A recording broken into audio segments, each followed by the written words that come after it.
CM Punk sucks. We haven't even started the show yet.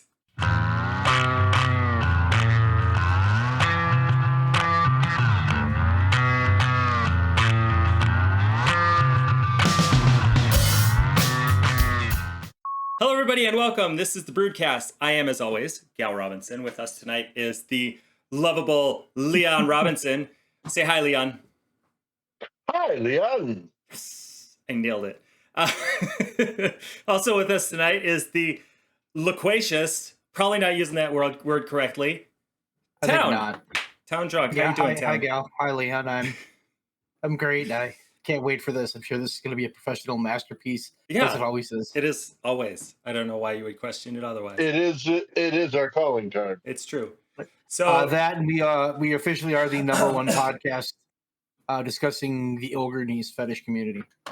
Well, the number one podcast. I wanted to get that one out there. The number one podcast. To get that one out there. Yes, the algorithm. It's we pumping those numbers up, son. It's targeting the ogre knee fetish community. However, we speak about wrestling. It's a very, very niche market, but we are like on the top. One of one, baby. YouTube said niche down. That's what we did. We did. So Dynamite just happened. We should talk about Dynamite. Dynamite. Ugh, gross. I'm excited for MJF Roosh next week.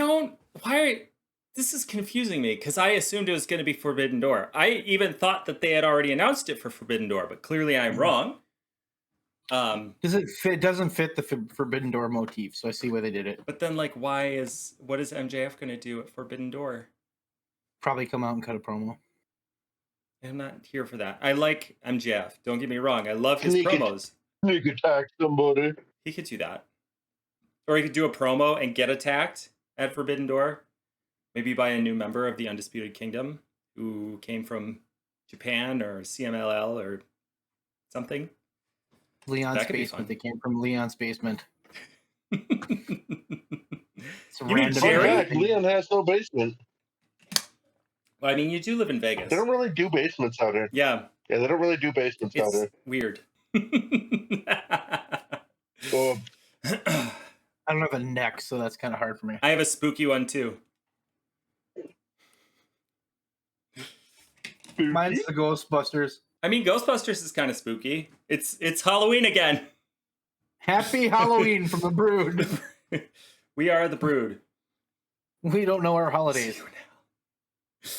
We are the Brood, and we celebrate Halloween whenever the hell we feel like it. The main event was okay tonight. Yeah. Yeah.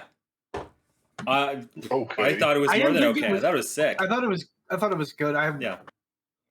The problem with Ospreay is you always expect more. I have been wondering this off and on, but like most significantly during this match, I wonder how much of these guys are like, how many of these guys in AEW are at the tail end of their careers. Like Ospreay has hinted at that as much. Rey Fenix, maybe, I don't know, but like they listed the first time they did this match, I think they said was 10 years ago, and it was fucking fire. Now I want to go watch that because I mean this match was excellent. I can only imagine that one with too much younger guys would be even sicker.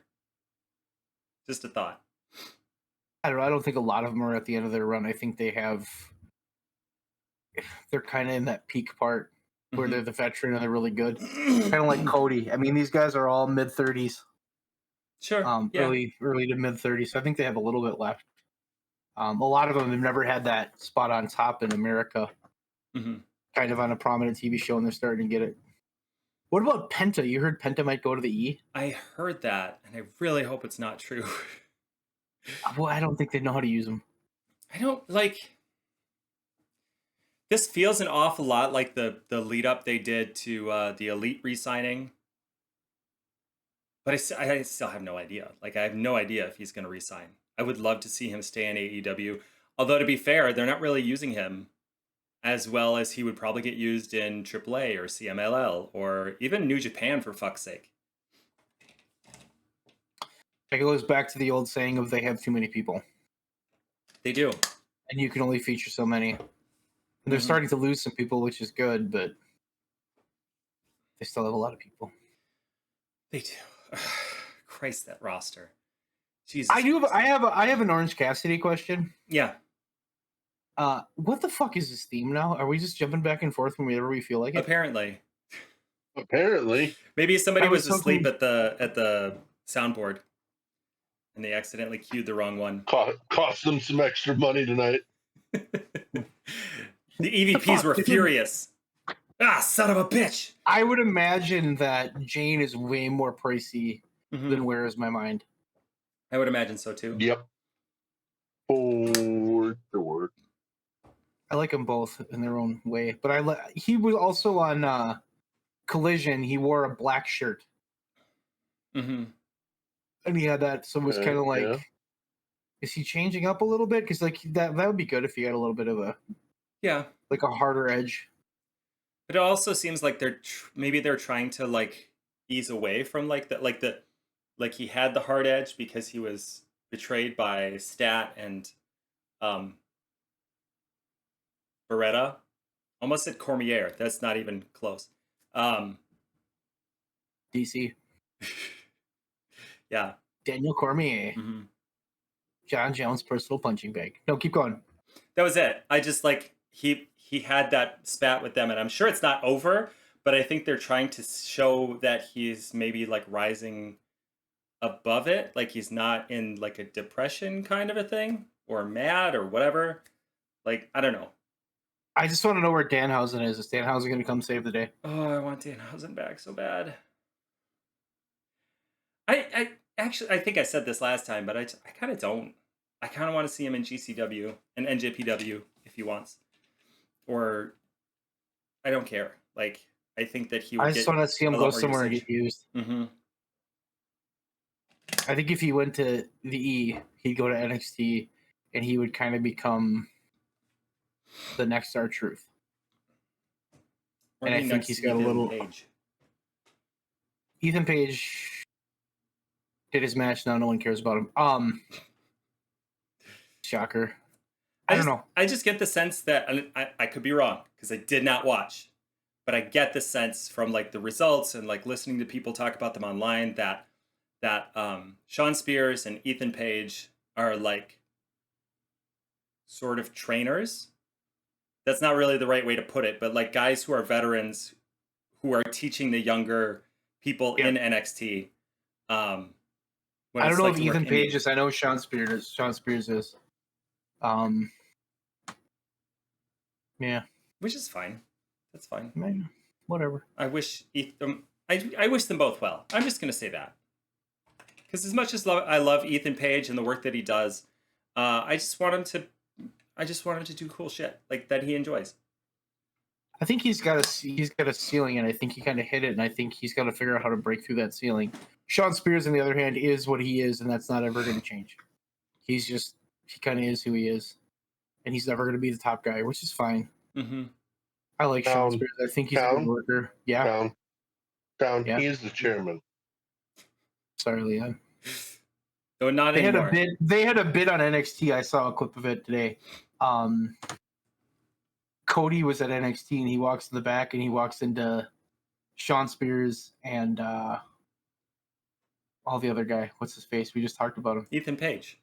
Yeah, Ethan Page. I forgot his fucking name. I was thinking about other things. But he walked in the back with those two and was like, looks like you guys are in the right spot. Okay.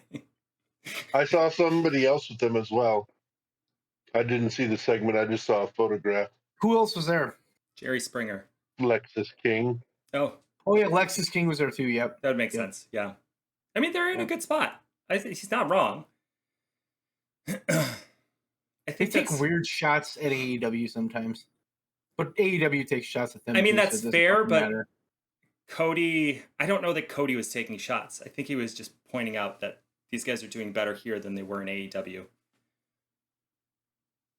Just my thought. Because I think of anybody in that company, Cody Rhodes is the one who always speaks so highly of AEW. I think most of like the people are like neutral, and then there's Punk who fucking hates it. They take shots, but I wouldn't see that as the same. But I wasn't there. You know what? I didn't see it. You know what? You know what else CM Punk hates? Real glass. Also, You know real why? fire. I figured out why he doesn't like real glass. Sure, let's go down this rabbit hole. Because it's fragile like he is. He's afraid that it's gonna take the spotlight from him. How dare you break? I tore my tricep again. Isn't sugar glass more fragile though? Touche. That's fair. It's fair. That's why Punk doesn't like glass. Oh Christ! Thought I saw something about him having something to say about the Braun Breaker Ricochet spot. That was I saw Ricochet. a fake thing. I saw a fake thing with that was fucking. Was that what it was? Yeah, it was not real. I didn't It was not real. I didn't give it much attention. I was just like, oh. To his credit, he's got a valid point of why put yourself in an injury spot for no reason. And Seriously. I listened to Al Snow talk about why someone's going to die in an AEW ring. He says it's going to happen because they're just too fucking crazy. And I'm like, meh. Al Snow fucking worked for ECW. What the hell is he talking about? Yeah, I don't know. And the people who are in AEW didn't get started yesterday. Like, they've been doing this kind of shit for a while. I know. Mm-hmm. But it's interesting because a lot of these guys, like an Al Snow, or these guys that kind of came in the Attitude Era when they were doing this like brand new style and this brand new shit, and they were making fun of all the old guys who didn't understand it. Well, the business pass you buy, the business pass all those guys buy now. I mean, they're the old guys bitching. Yeah, they're the old guys now. Yep. Which seems crazy because it makes me feel really old, but whatever. Especially fucking Russo and Bischoff. Ugh. Yeah. Like, every time those two open their mouths. They say the sky's blue and you stick your head out to make sure. With those two, yeah. Full show. Like, occasionally Bischoff gets it right. Bischoff's interesting. I like listening to Bischoff because his stories are interesting. And the way he looked at the business is very different and very unique. When he starts talking about a modern product, he has no idea. He has no concept. Yeah. And his ideas are stuck in 1996 and 1997 when they worked. Because in 1998, the business passed him by. And he never caught up. Yeah. You're not wrong. But his stories are great. And never caught up. His stories are really good. He understands. I think he understands the business pretty well, how it worked in 1997. But for 2024, I mean that's almost there. Jesus. That's too many years. Many years. What about Blood and Guts? How do y'all feel about that? Is that going to be a pay-per-view? It hasn't been traditionally, but it looks like I think it'll be a Dynamite. Oh, but it's Saturday. I think it'll be a Collision. Which means either Collision which is a change, an interesting change. Like, are they trying to get more viewers on Collision? Oh, yeah. Yeah. I'm sure they are. Who do you think they're going to end up getting to face them? So many fucking dudes are on the shelf right now. The Acclaimed, for sure. I feel like it's probably the Acclaimed. I don't think it'll be Billy. I don't think it'll be Billy. I think it'll be... I don't know how I didn't think of that, but yeah. Mystery fourth. I think it's going to be Swerve. I think Swerve's going to be their fourth. Kind of setting up some elite Swerve shenanigans at some point. Whether it's him versus Okada or him versus Is Swerve gonna win? God, I don't know. Because 2 weeks ago I was like, "There's no way he's losing," and I'm sitting there like, "Oh, he might lose. He could lose." I feel like they're setting it up to make us second guess, because he's acting very fragile right now, especially with the title swap thing. And Ospreay, if he loses that belt at Forbidden Door, his title reign was a complete flop. I disagree. I think he's had an awesome title run so far. But not long enough. 2 months. Is it only 2 months? I mean, yeah, that's fair. And he's had what, like 2 defenses, 3? He's had more than that. He's had a few because he's had some Has on he? Dynamite. Yeah. Yeah, he did a couple on Collision too. Okay. Mm-hmm. But he's just Okay. I expected more. No, yeah, there has been more. Mhm. I didn't expect more, and I just feel like if they give it to, like, I don't think Ospreay needs it necessarily right now. What if Ospreay loses clean and then they come back to Oh, it? absolutely not. They could do that. They could also do it the other way around, where Swerve loses, bumps back up the ranks as a son of a bitch, and heel face setup right there. But would you want And Ospreay they to could have? be. What do you do with the international title? I mean, I would keep it on Ospreay for a little bit. You could also give it to I mean, you have to vacate it. Joe Severin. I don't know who the hell that is. Stop making fucking I names don't- up. What are you doing? I don't think they would vacate it. I think they would let him hold both. They're kind of fans of that. Tony Khan Sometimes. or Kenny Omega, really.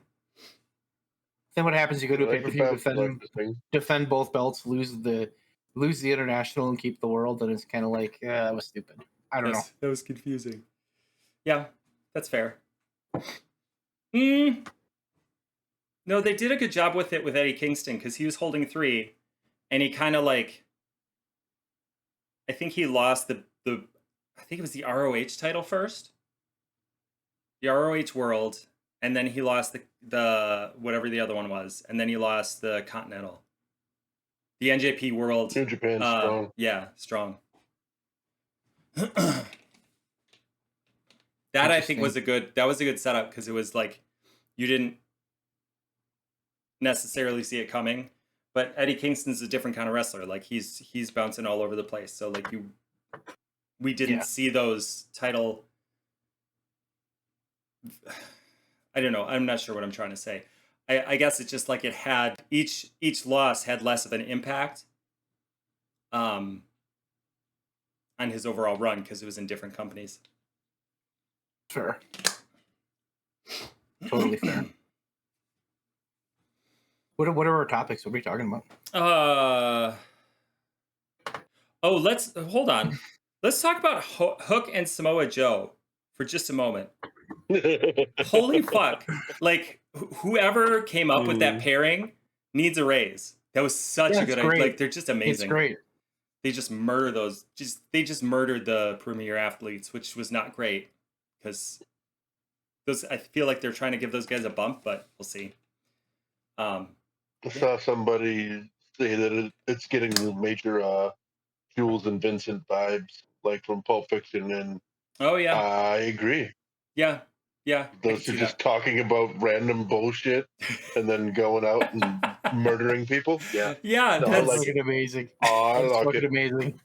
That was fucking amazing. He hates Syracuse. And Shibata, the fucking cameraman. Oh, I love that. That was so funny.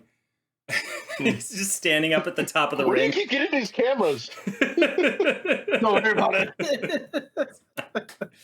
I love Shibata too. Like Shibata is he's starting to hit his stride as far as like not like he's always been a great wrestler, but as far as like being an entertainer in a Western sense in specific, like he's doing much better with that. Especially with the Google Translate thing. I love that. What about the learning tree? Oh, fuck that guy. I still Hey guys! Big Bill dancing to the fucking Private Party theme song. Oh Christ. Was so amazing.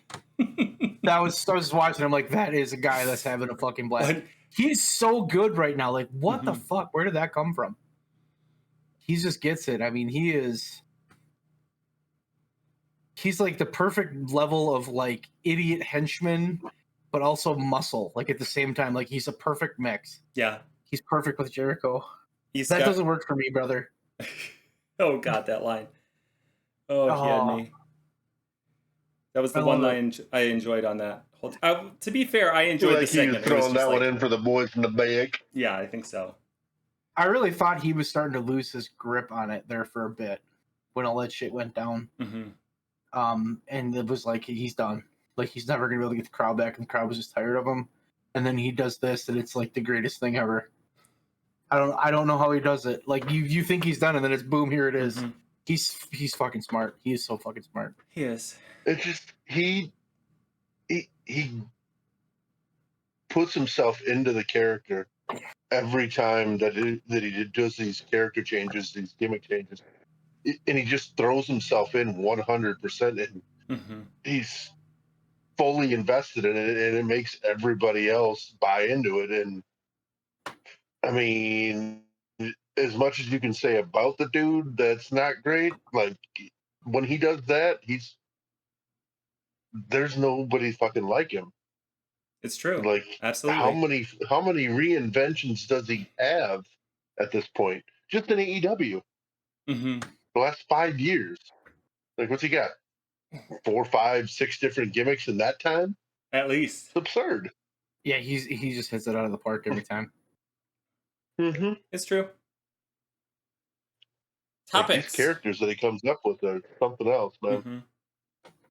What do we think about Ricochet?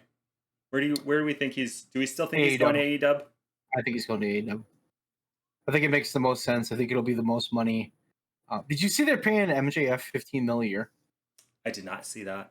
Get the fuck out of here! No, like before merch and everything, really? $15 million base salary. That's ridiculous. They had to. Yeah. They fucking had to. He knew it. Good for him. Holy. I mean, they That's insane. If they lost him, if he would have shown up at WrestleMania, I don't think they could have recovered from that. I don't think that would have been it. Like, I don't think they would have went out of business, but they would have never been like, that would have been like WWE basically saying, yeah, you fucking lost. Here it is. Never, so they had it would have been rough. It would have been rough to recover from that. Yeah. Yeah. To get somebody. So I'm thinking my guesstimation is Ricochet looks over at AEW and sees guys like him doing crazy shit and guys like him getting a push. I think he wants a push. Plus, I think he is. And guys like him are just allowed to go out there and go nuts. Yeah, and I think he's a guy who really likes the business, and I think he has stuff he wants to do that he's not gonna be able to do in WWE. You know, because they just aren't going to give him the platform to do some of that shit. And you're the speed champion where all your matches are 3 minutes. Plus, I don't think that's what he wants to do. No. Yeah, for sure. That's so silly. It's not. Not today. I think it's a brilliant idea because you have so many people that consume so much shit on their phone, like on Instagram Reels, TikTok, Twitter, like all that. Like they're the ones that are on it. They just want to see shit real quick. Boom, boom, boom, boom, boom, boom. We're teaching people to live in like 30-second increments. I mean, so like to me, it's not the worst idea. I'm not saying it's necessarily a terrible idea. It's just silly from like a believability standpoint. It doesn't make much sense that like every match is going to be 3 minutes. Like how many of those matches under 3 minutes? Under 3 minutes. So like I don't know, from like a believability. It's just silly concept. Well, much in the same way as like the 24/7 title. Here's my issue with it. Go ahead. As a WWE fan since I was like 4. We watch all these matches, and you're running something where the matches are super quick. You're putting all the small guys that are really fast in it, right? Yeah. When we were kids, who were the guys that were winning matches in under 3 minutes? The big dudes. King Kong Bundy. The monsters. Yeah. Andre the Giant, Big John Studd, Bam Bam Bigelow, like all these big fucking guys that just came out. Goldberg, like these guys that come out and just dominate. So why don't we put a super heavyweight guy over there and have him just be the guy to do it? Then on top of that, you have a guy like Ricochet or Andrade who can actually work a fucking match. Mm-hmm. Let's give them time. Let's not give them 3 minutes. Let's give this guy who can't fucking work but looks like a superstar. Let's have him go out there for 3 minutes. You know what I mean? That makes more sense to me. I mean, but from what you were just saying to me, to me, that sounds like it would almost make more sense to say WWE Speed is like a show, kind of like a Twitter show, but there's not a theme to it. It's like we have these matches that are under 3 minutes. Here, check them out. And they should be newer matches that happen to be 3 minutes. Like, I don't know. I don't understand. I guess I do understand it. It's just, it's silly. That's all I'm saying. Whatever. You heard. I think. Back to my point. Ricochet is going to AEW. I think. Yeah. I could see him. It's a concept that has a very limited shelf life.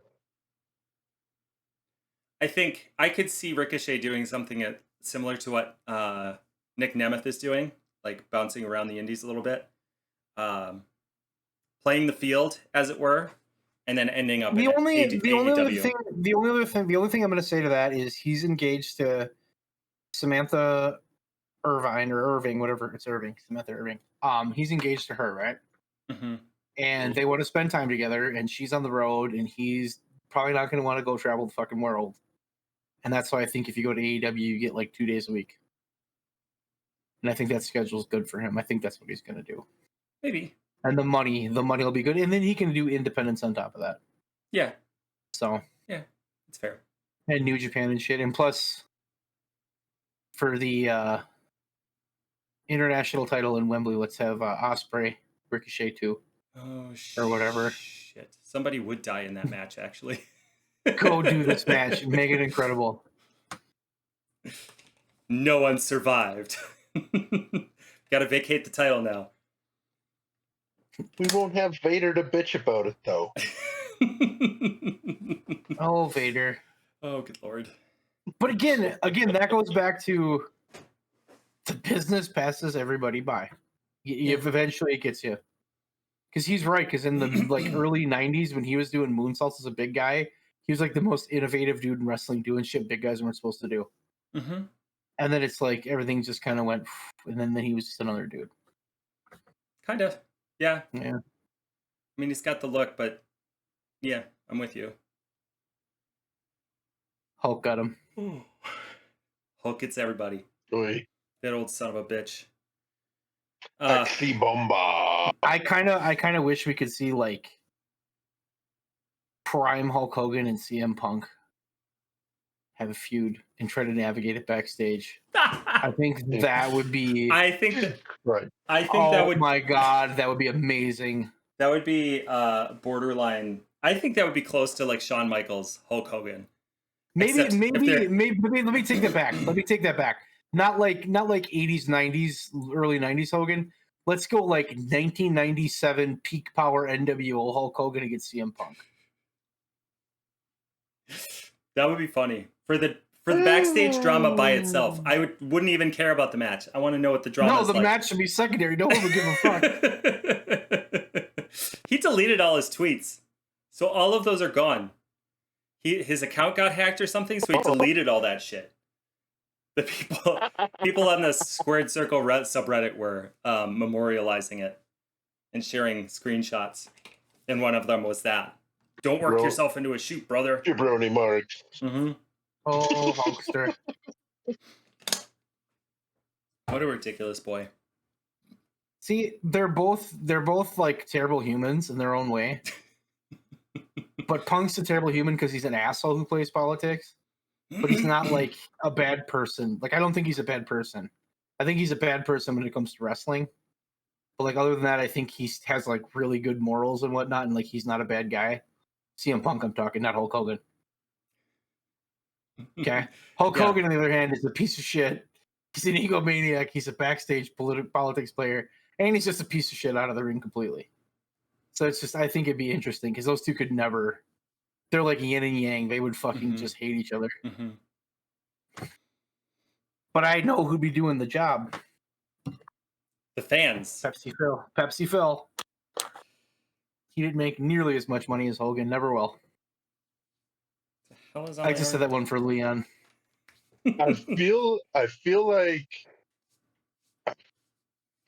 like as much of a fan of his as he was, that Pepsi Phil would insist that he lose by DQ, like his idol Piper. That would make sense. That would make a lot of sense. That doesn't work for me, brother. You're doing the job. And then 5 my God. 5 years later, they would do Dark Side of the Ring, and Hogan would have, in the span of one interview, 3 different accounts of what actually was supposed to happen. Yeah, and none of them would be accurate. The Punk would be like, I was supposed to hit him with a chair and get disqualified, but he said no, gave me a big boot leg and pinned me. He's an asshole. Each claim more outlandish than the last. and then That's Hogan for you. He could manage a fucking target. Which one is that? Hogan or Punk? I could see Hogan doing that. That's a Punk saying. Yeah, but I could see either one. I don't know. I want that now. That's all I can think about. Like, I'm gonna close my eyes right now, and I just envision Punk and Hogan just like, oh my god, this is the worst thing ever. next week. Are the two of them? You need to get going on the TEW town. I probably do. Is there a worse 2 group of backstage people ever that you could possibly put together than Punk and Hogan? Here's my thing, though. I don't get the sense that Punk is as bad backstage in WWE as he was in AEW. I want AEW Punk in '97, Hollywood Hogan in WCW. Yeah, using his creative control. Warrior might be up there. That's what I want. Jarrett is up there for sure. TNA Jarrett could be up there, yeah. Even WWE Jarrett. I don't think he got his way that often. No, TNA, he didn't get his way. TNA Jarrett was. TNA where he actually had power, yeah, where he had stroke. I swear, if I hear that story one more time about how he held up McMahon for $7 billion, claw my eyes out of my face. Too. Those guys are such carnies. They are. It's like Hogan's a carny, Jarrett's a carny. They're all carnies. It's true. It's just the style. Fucking working. Mm-hmm. Yeah, and it's sometimes like, can you just always shut working? Up? Do you ever listen to Taker's podcast? No, Jesus Christ, no. It's not bad. The Undertaker's isn't bad. He's not very carny-ish about it. He's interesting. He's an interesting guy. He always got accused of like living the gimmick. So like he did. But he'll say that. Yeah. He said he was constantly working. He said kayfabe was real to him, and that's why his character worked. And he's probably not wrong, because one of the big things for MJF is he lives that fucking character. Oh, that's why he's working so well. That's why DDP worked. Like, that's what you have to do. You have to fully give in. He had a thing on there about Braun Strowman. Turn it to 11. He had a thing on about Braun Strowman, and he's like, Braun Strowman will never be a star. And the guy's like, what are you talking about? The guy, yeah, he's a former champion. Da da da da. And Taker goes, nope, he's not a star. He says, anytime you see a guy like that dressing in a pink tutu on his Instagram dancing around like an idiot, he's not a star. And he's kind of got a point. He's got attacked by a bug. Who won? Him. Or them. I don't know their gender, but they're pissing me off because they flew into my eye. Get out of here. Sorry, carry on. Welcome to the BREWDCAST, where Gal fights bugs. That's how it goes. Taker's podcast is great. He's got a lot of interesting stuff on there. His takes are really good. Mm-hmm. But again, he's very kayfabe. The business probably's passed him by, but I think he's a little more understanding of that. I think the business kind of passed him by a while ago, but he didn't change. So like he still had all of those fans, and then he would ebb and flow. He would be popular and then he wouldn't be. He's so iconic, though. That character was so iconic. Everyone. I can see this when he's only talking about like old timey stuff, like his time in the business and everything. Like, he's not too critical. I don't want to hear him talk about. No, he's not too critical of modern. He's not too critical. I think he said things like, I think he said the locker room's different, yada yada yada. But I mean, the way he approaches it, he's just like, those guys are doing shit I could never do. So I think he understands it. I think he's pretty aware. Mm-hmm. I think he's just kind of I think he's smart. Well, I know he's smart because that's the only way he ever would have made that character last as long as it is. He's smart. So it's true. Yeah. He lived it. That was the whole thing for it. Mm-hmm. Kind of like Leon, you lived your gimmick.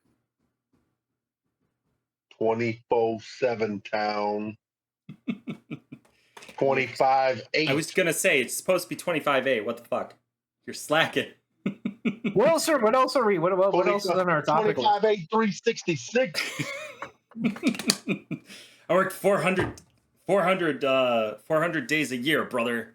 I worked 674 days last year, brother. Because that's another. I got on a plane and I flew back in time. Oh god! Because I heard him explain it. I heard him fucking explain it. It's completely inaccurate. It's gibberish. It's just god. Like terrible. I love watching that. I'm not sure which one to go with. So WWE, I'm very interested with WWE because for so very long they have been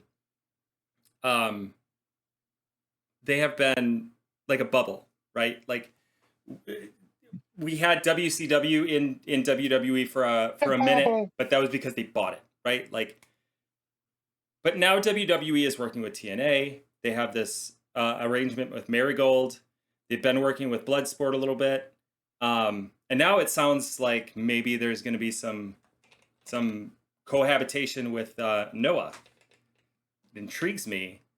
Well, you gotta remember in the 90s they were working with USWA. Okay.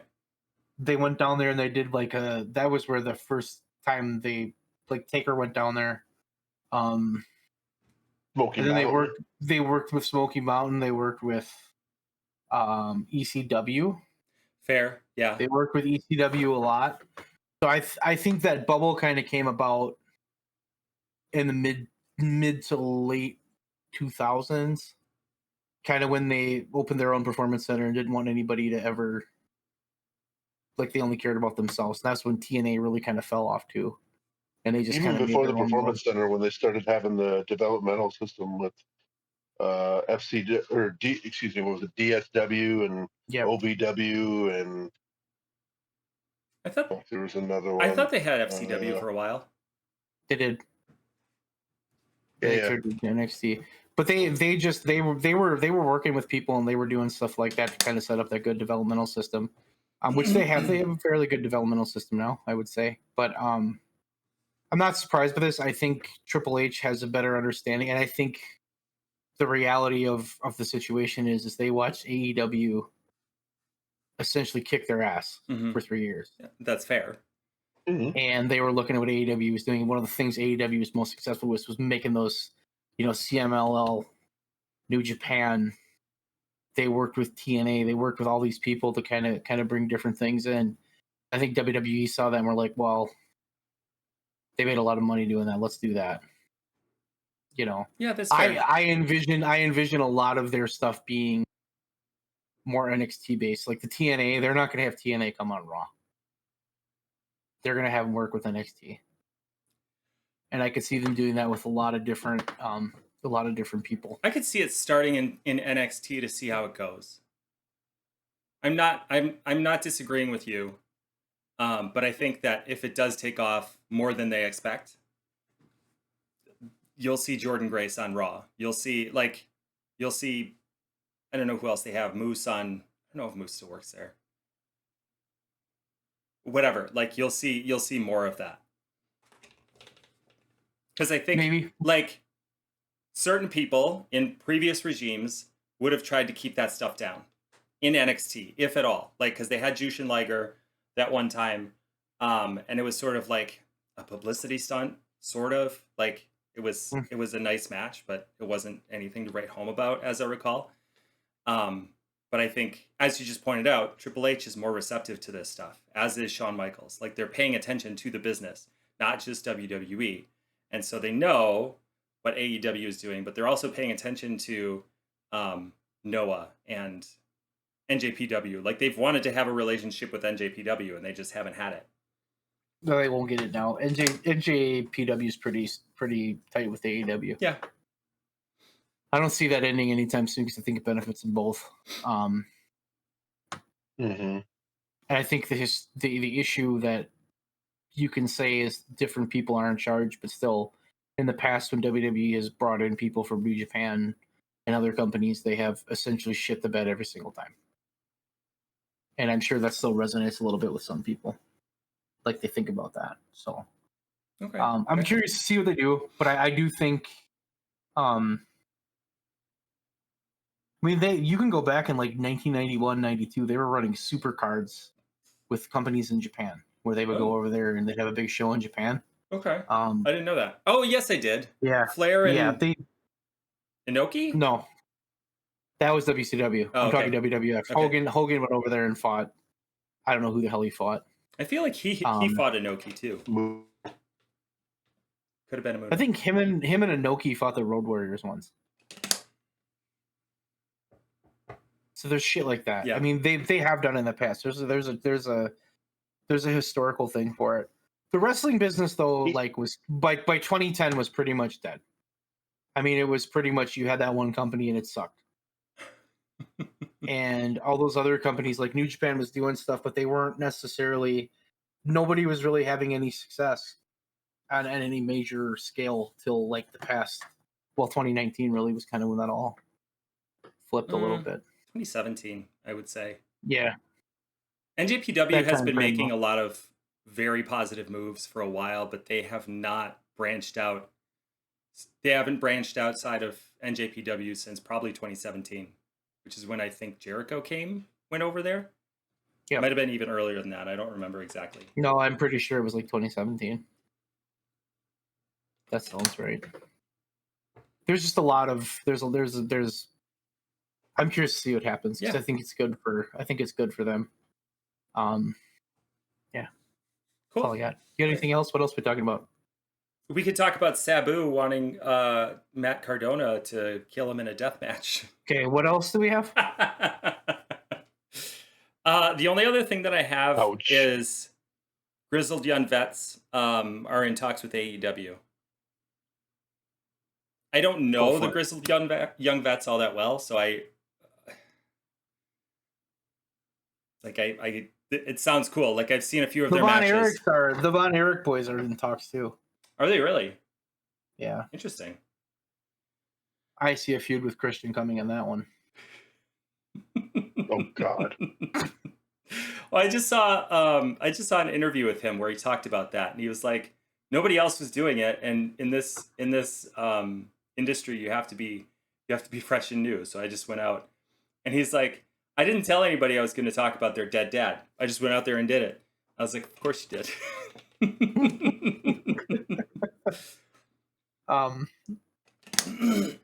If they bring him in, I hope they find something for him to do. Yeah. That's all I'm going to say. I want I don't feel like there's as much emphasis on tag teams in AEW as there was in the beginning. Because you have Penta and Phoenix, but they don't really tag as much. And part of that is injury. I get that. Yeah, but they're almost more interested in the trios. Yeah. Yeah. I could see that. Yeah. And FTR was prominently featured, but Dax is hurt. I don't know. They could use some new tag teams and kind of revitalization of that. Mm-hmm. But yeah, we'll see. That's all I got. That's it. Do you have anything else to add, Leon? This has been the most lackluster ending that we've ever had to an episode. Let's get back to CM Punk and Hulk Hogan. Let's do that off camera. This has been Gal and Leon in town, and we're gonna go talk shit about CM Punk and or Hulk Hogan. Probably both. Let's be honest. Both. Yeah, it's gonna be both. Never know the truth of that story, but